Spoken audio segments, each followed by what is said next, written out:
Oh, hello, hello, hello.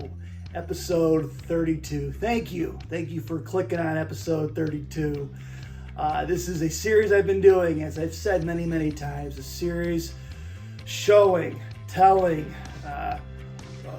bearing testimony to God's faithfulness and His mercy and His goodness and His patience, His long-suffering patience in my life as I have floundered through terrible mismanagement of my mental health. The last episode, I spent talking exclusively about meeting a Hollywood insider on a plane to LA and Hollywood's elusive door opening just a crack for me, just a smidge.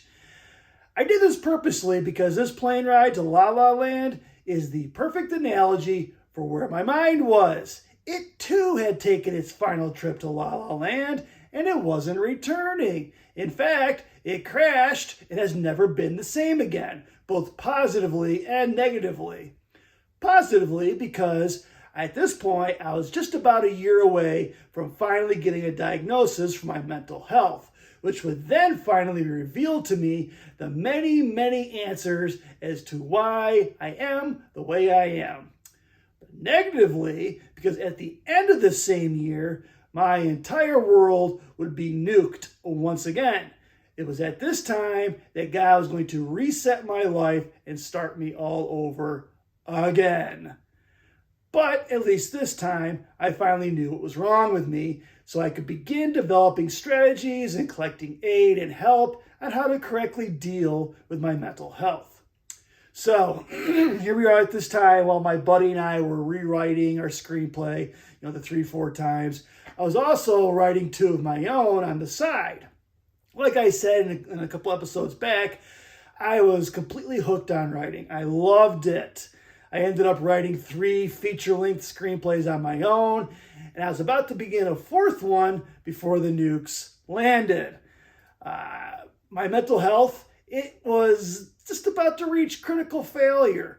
Stephanie's and my marriage was only temporarily repaired when we started running that vegan business together. But see, the problem is being together all the time in this one little storefront office that we were working in with our undealt with problems constantly rearing their ugly heads, which always led to nasty fights, began sealing the marriage's doom. I mean, what do you get when you put 2 stray cats in a burlap sack? What do you think is going to happen?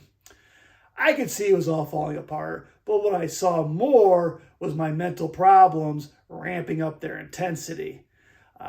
Another thing that was going on at this time, there were a couple people in my life that were causing me great emotional pain.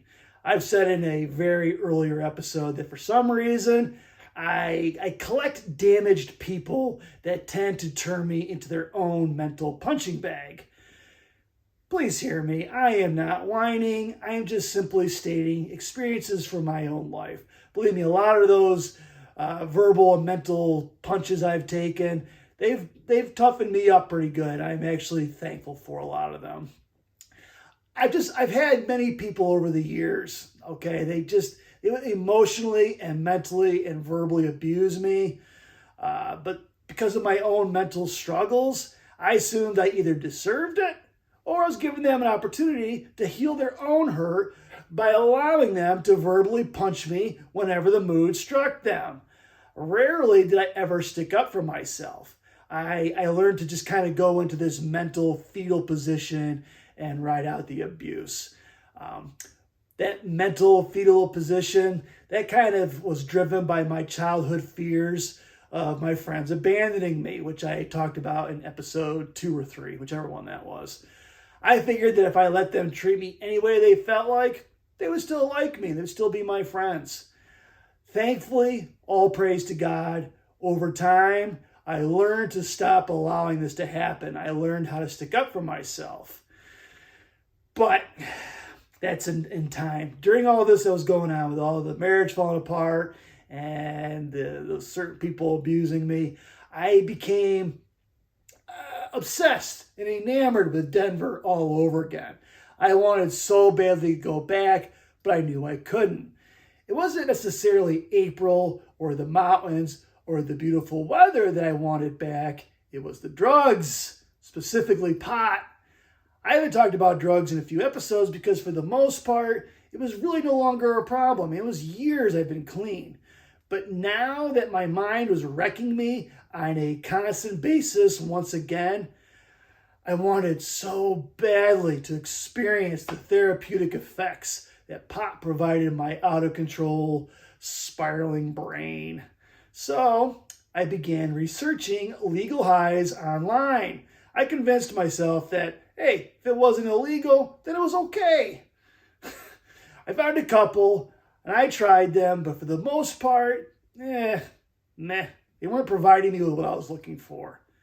But then I discovered a specific over-the-counter medicine that could be bought anywhere with no questions asked. In fact, if you put the effort into it, you could actually find an online coupon and save a whole bunch of money. I tried it, and for the most part, it provided exactly what I was looking for. But I only did it less than a handful of times because the hangover was pure agony. I mean, it typically lasted for 2 days. It was a horrible, worse hangover than I have ever had from all the myriad of garbage I used to put in my body. I mean, I was comatose. I was a zombie. I didn't want to get out of bed. I was just half dead for 2 days. I was worthless. It was just, oh my goodness, I hated it. I hated it so much that I just stopped messing with it altogether. Now, I tell all this to set up my world collapsing. But before I delve right into it, I just want to put another disclaimer out there. I just want to remind you all that I bear most of the blame for what happened in my marriage. I was a mental basket case who was not dealing with his problems in a healthy way. I did not provide Stephanie with much security or emotional comfort because I was so completely wrapped up in my own pain and suffering and agony. I've talked about this before in other episodes, that for those of you who are watching these with undealt with mental health, you're not dealing with them because either it's prideful or you don't even know it or it's a stigma or you just don't want to put in the effort. Please hear me. You are playing with fire because eventually you are going to start negatively affecting the people around you like I did. I had a huge role in destroying my marriage. I was not being a good provider. I was not being a good spiritual leader. In short, I was failing in my role as a husband. So, here we go. The Megan business, it collapsed, as I knew it would. Because like I said, it was a very cool business, very cool therapeutic beds, but they were just way too expensive. It just wasn't sustainable whatsoever. So when that happened, I got a temporary job delivering UPS during Christmas time. And Stephanie, ironically, got a job at a Ruby Tuesday here in Ohio. It's ironic because if you've seen all these and if you remember, we met at a Ruby Tuesday back in New York. I enjoyed delivering for UPS. It was really hard work. It was fun being out and about. And as I've said over and over again, I love a challenge. And I guess I did a good enough job during the Christmas craziness that they brought me to work on the inside until I could get my own route. So here in all this time frame, the marriage is getting worse and worse. We hardly got along anymore. Rarely did a day go by that we didn't fight. And then, unsurprisingly, the bottom fell out. One of my closest childhood friends was finally getting married. He lived in Houston. Myself and my 2 other childhood friends who were still living in Ohio at that time, all 3 of us were invited to be in his wedding because all 4 of us, we grew up together. It was just the 3 of us that took the flight to Houston. None of our wives came. When we came back, their wives greeted them home warmly. Mine confessed to me that she's been secretly seeing somebody for the last month. Welcome home, Jeremy. Who she was seeing was a regular customer at Ruby Tuesday. He was everything I wasn't. He was confident. He was sure of himself, successful, incredibly strong and powerful. He had this Vin Diesel air about him. Stephanie was very attracted to him. Hear me, I do not blame Stephanie for being drawn to this guy. He was a powerful and imposing dude, both physically and in personality. I could absolutely see what she saw in him. If I was her, I'd be attracted to this guy. I mean, he drove this amazing motorcycle, had a really phenomenal job. He was just the essence of cool. That's who this guy was. So at this point, as she's confessing to me, nothing physical had happened yet. They were just hanging out after work. But the problem, Stephanie felt terrible about it and she wanted to come clean. She agreed to start marriage counseling with our pastor. And, about time, marriage counseling was long overdue at this point anyway. However, try as she did, she couldn't get over this guy. She was just completely smitten with him. She knew it was wrong, but she just couldn't stop. Eventually, the ultimate marriage killer happened. You know what I'm talking about. She confessed this to me as well, and I forgave her. I mean, how could I not? My life in Denver was so despicable. Who was I to point a finger at her? I mean, God has forgiven me for so much. Who would I be to not forgive her? And besides, I basically drove her into this guy's arms anyway. The guilt destroyed her. She was having a really hard time living with herself. But then Ruby Tuesday threw her a lifeline. They asked her if she wanted to temporarily move to New York City to help open their flagship restaurant in Manhattan. She was going to be gone for just a couple months. That's all she was going to be gone for. She thought this was exactly what she needed, what the marriage needed as well. It would get her away from this guy and allow her to kind of get herself squared away. She promised me she just needed some space to please give it to her. Let her get away. Let her get some things figured out. And then she would come home and we would get to work repairing this marriage. I hated the idea at first, but then I decided, maybe it's a good idea after all. Because as the old saying goes, absence makes the heart grow fonder, right? Well, sometimes. Here we are. Now I see everything that's going on. All this just trauma that's completely wrecking my brain. I was completely destroyed. I was utterly approaching a mental breakdown. It was threatening to engulf me every waking second. I was a total mess. Quite possibly, as I'm looking back and I'm fumbling all over my words, I'm trying to remember all this, it's quite possible that I've never been so worse. I'm continuing my fumbling. I probably have never been so bad. Believe it or not, for those of you who've seen all these stories, you've heard everything that has happened to me and all the trauma and trials I went through. At this point, I think I was at the absolute echelon of disaster. But then it got even worse. I said in the last episode that my Hollywood insider buddy, he had finally come to a place of comfort with the script and was willing to start shopping it around. This was like the only thing I was hanging on to. Sure, I pretended like I was leaning on God, but in reality, being honest with myself, I was pulling away from him again. I was on the verge of prodigal son journey 2.0. I still wasn't diagnosed yet, but thankfully that was coming very, very soon. News broke that Hollywood screenwriters were going on strike. I talked to my insider about it. He told me that because of this strike, his hands were tied, that he could not shop my script around.